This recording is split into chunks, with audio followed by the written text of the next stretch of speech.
The VA home loan is probably the most valuable benefit you earned in uniform, and it is the one people understand the least. Most veterans think the VA lends them the money.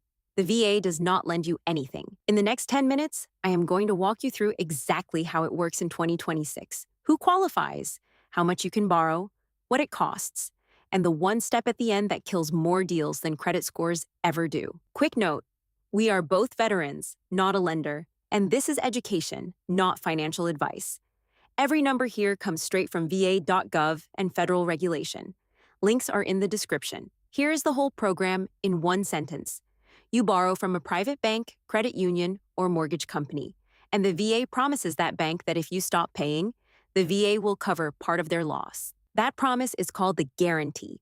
It is written into federal law under Title 38, and the operating rules sit in federal regulation. That is it. That is the benefit. But because the bank's downside is covered, they will hand you terms almost nobody else gets. No down payment, no monthly mortgage insurance, and a rate that usually beats conventional. On a conventional loan with less than 20% down, you would pay private mortgage insurance every single month. Hundreds of dollars that build you nothing. VA borrowers do not pay it at all. So who actually qualifies? It comes down to when you served and how long. If you are currently serving, you need 90 continuous days of active duty. That is it. If you are a veteran who served any time from August 2nd, 1990 to today, that is the Gulf War era through right now, you generally need 24 continuous months, or the full period you were called to active duty, at least 90 days. National Guard and Reserve members qualify with 90 days of non-training active duty service, or 6 creditable years in the Guard or selected reserve. And here's the part people miss. If you were discharged early for a service-connected disability, the minimums may not apply to you at all. Same if you were discharged for hardship, a reduction in force, certain medical conditions, or the convenience of the government. If you were separated for a medical reason, do not assume you are disqualified.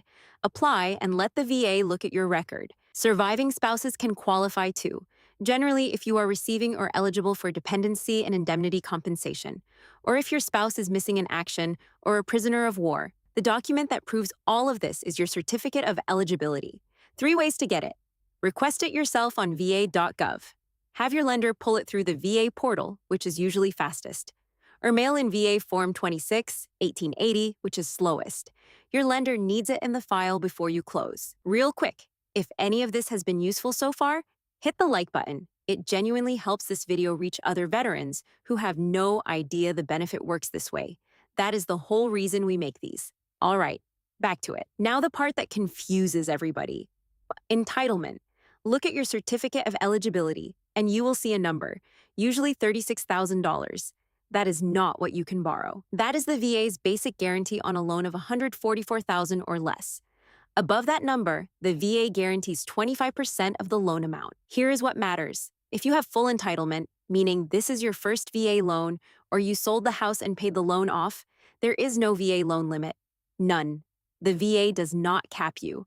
Your limit is whatever a lender will approve you for, based on your income, your credit, and your debts, and whatever the house appraises for. Where limits come back into play is partial entitlement. You already have a VA loan on another house, or you had a prior VA loss. In that case, the county loan limit matters, and those limits track the federal conforming loan limit. For 2026, the baseline one-unit limit is $832,750. That is up $26,250 from 2025. In designated high-cost counties, the ceiling is $1,249,125. The math is simpler than it sounds. Take your county limit, multiply by 25%, subtract the entitlement you have already used. What is left is your remaining guarantee. Multiply that by 4, and that is roughly the biggest zero-down loan a lender will write you. Anything above it, you cover the gap with a down payment. Let's talk cost. The VA charges a one-time funding fee that keeps the program running without taxpayer money. The current schedule has been in effect since April 7th, 2023, and it did not change for 2026. On a purchase with no money down, 2.15% first time, 3.3% if you have used the benefit before. Put 5% down and it drops to 1.5% for everybody, first use or not. Put 10% down and it is 1.25. A streamlined refinance is only 0.5%. And here's the number that matters most on this channel. If you are receiving VA compensation for a service-connected disability at any rating 10% or higher, your funding fee is zero.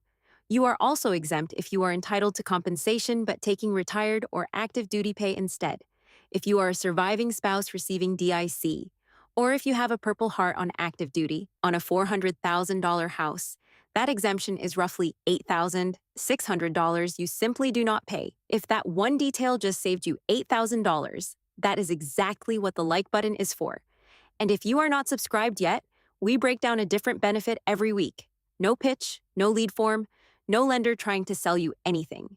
Just the rules. One more thing worth knowing. If your disability rating comes through later, with an effective date before your closing date, you may be owed a refund of the fee you already paid. Call your VA Regional Loan Center. That money does not come find you. VA loans are zero down. They are not zero cost. Plan on roughly 2 to 5% of the loan amount in closing costs. But the VA puts guardrails on it. There is a fixed list of charges you are allowed to pay. A lender charging a flat 1% origination fee has to charge that instead of most other lender fees. Anything not on that list is a non-allowable.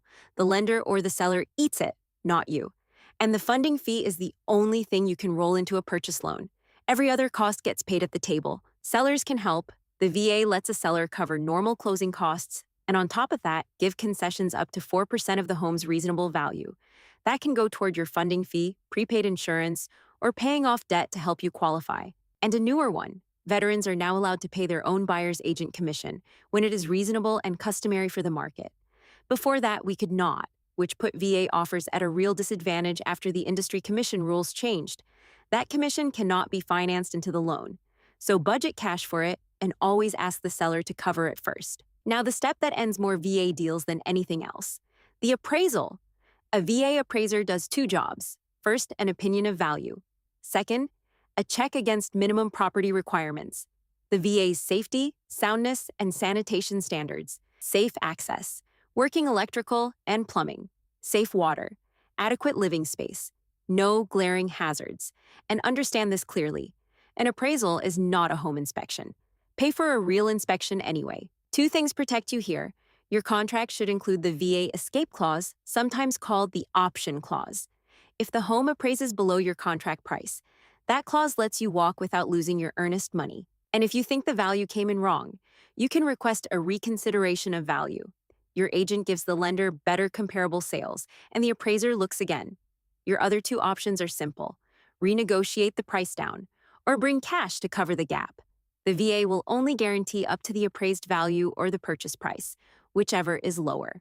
Quick question for the comments. Did your VA appraisal ever come in low, and what did you do about it? Reconsideration of value, renegotiate, or walk away? Drop it below. We read every comment, and other veterans are going to learn more from your answers than from anything we just said. Two last requirements. Underwriting. The VA sets no minimum credit score, but lenders do, and most land around 620. The piece that is unique to the VA is residual income, how much cash is actually left over each month after your mortgage, taxes, debts, and utilities. The requirement scales with family size and region. It is why VA loans perform so well. The VA checks whether you can actually live, not just whether the ratio looks pretty. Occupancy. This has to be your primary residence. You certify you will move in within a reasonable time, and the VA generally treats that as 60 days. Not a rental, not a vacation house. There is a specific accommodation for deployed service members whose spouse can occupy on their behalf. And the rules for PCS moves are more flexible than people assume. Quick closing notes. Your entitlement can be restored once you sell and pay off the loan. And in one case, even if you keep the house, you can do a one-time restoration after paying it off. You can also hold two VA loans at once if you have enough remaining entitlement. That is how a lot of military families build a rental portfolio through PCS moves. And if you ever fall behind. As of June 15, 2026, the VA Partial Claim Program is live. The VA can advance the money to cure your missed payments and put it behind your mortgage as an interest-free second lien you pay back later. Call your servicer early, not late. That is the VA Home Loan in 2026. You earned this one? Use it. Links to every VA source we cited are in the description.